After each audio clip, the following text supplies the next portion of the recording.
Lundi 30 janvier 2012, clinique Saint-Pierre à Ottigny. Voilà, donc il est aux alentours de 8 heures du matin. Je suis dans ma chambre. Je viens de recevoir le petit déjeuner, comme vous pouvez vous apercevoir. Et avec le petit déjeuner se trouve un tract de la CNE, donc du non-marchand, la centrale chrétienne syndicale du non-marchand.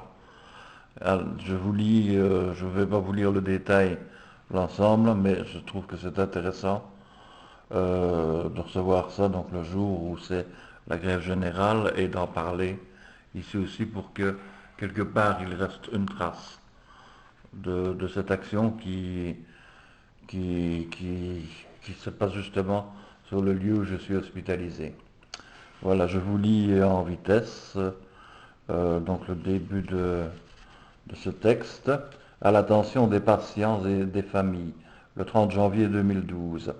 Ce jour, les membres du personnel de cet hôpital marquent leur soutien à la grève générale de ce lundi 30 janvier, car ils veulent protester contre les mesures prises par le gouvernement Papillon au mois de décembre. Il n'y a eu aucune concertation avec les partenaires sociaux. Nous trouvons cela inacceptable. Néanmoins, malgré cette solidarité à la grève, nous continuons à travailler afin d'assurer vos soins.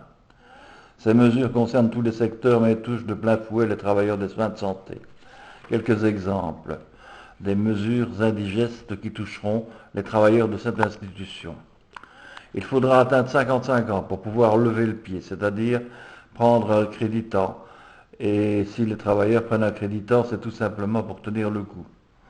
Suppression de l'assimilation des créditants dans le temps dans le calcul de la pension. L'absence de prise en compte des travailleurs du non-marchand pour la définition du métier lourd.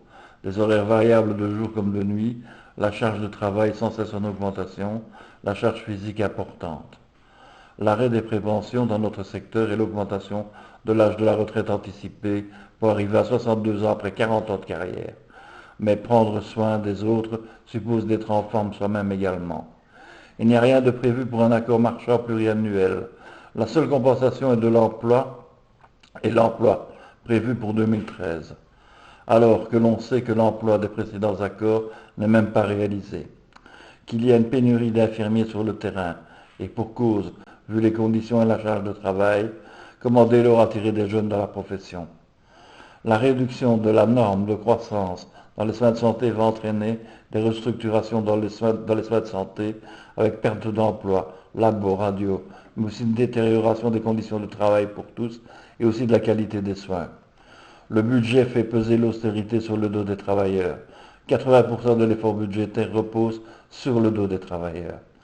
À l'heure où l'Europe et le gouvernement Papillon nous prévoient d'autres mesures pour le mois de février et juin, nous ne nous laisserons pas faire et au besoin nous durcirons les actions. Nous vous remercions de votre soutien. Voilà, c'est signé d'Anne-Marie Destrebec, CNE, rue de Pléting à Bruxelles.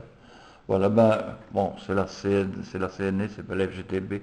Je suis militant de la FGTB, mais je suis très content d'avoir trouvé ce texte avec mon petit déjeuner et d'être solidaire avec le peu que je peux faire de mon côté pour soutenir le mouvement des travailleurs aussi de cet hôpital.